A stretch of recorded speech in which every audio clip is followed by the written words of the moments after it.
All right, good morning, everybody. It is Saturday. Good morning. It is Saturday, January 4th.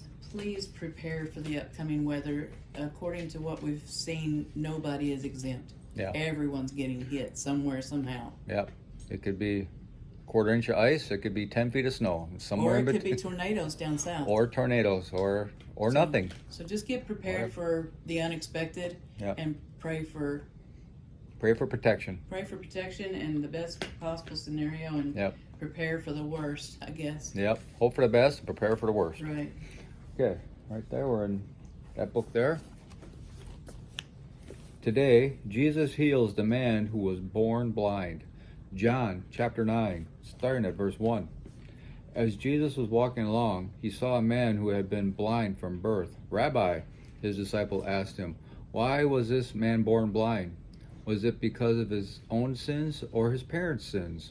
It was not because of his sins or his parents' sins, Jesus answered.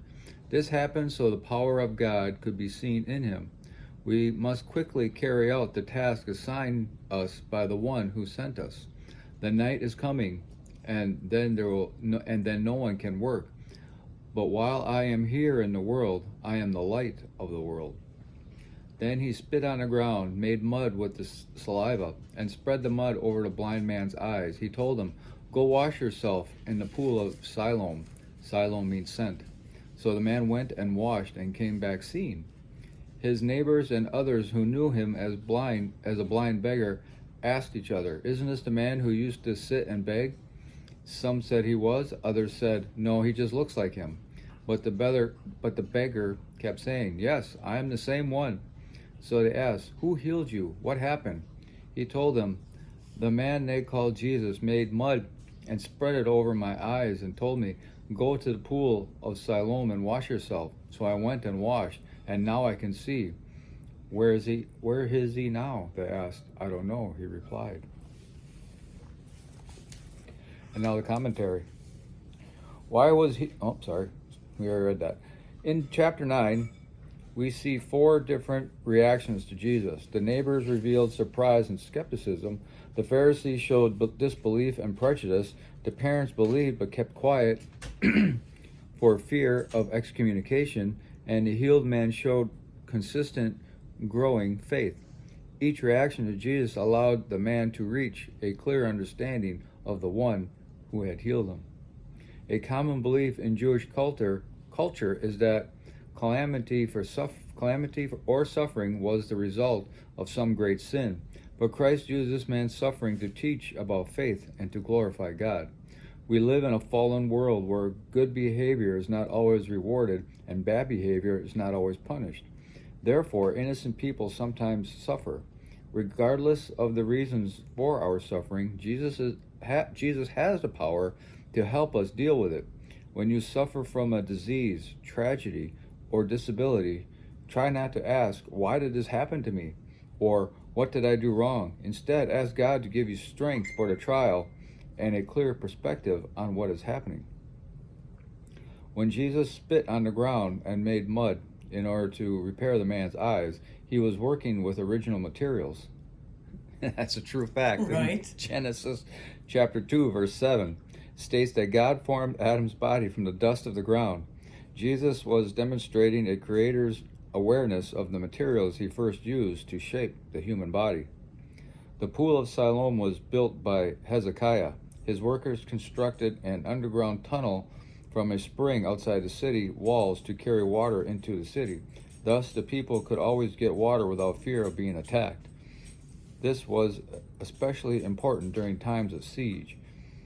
See that in 2 Kings chapter 20, verse 20, and 2 Chronicles chapter 32, verse 30.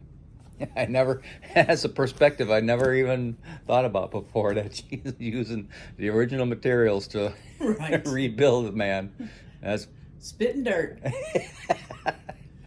yeah, that's There's- right over my head. Didn't even know it. All these times I've have been listening to sermons and everything about Yeah. that. That's awesome commentary right there. Well, he made the original material. Well, yeah, I know, so, and that's exactly. It's just fun. Yeah, it was fun. And again, you know, Bethany and I talked about this yesterday, is that when these people are healed by Jesus himself. Oh, yeah. The woman yesterday we read, she was doubled over for 18 years.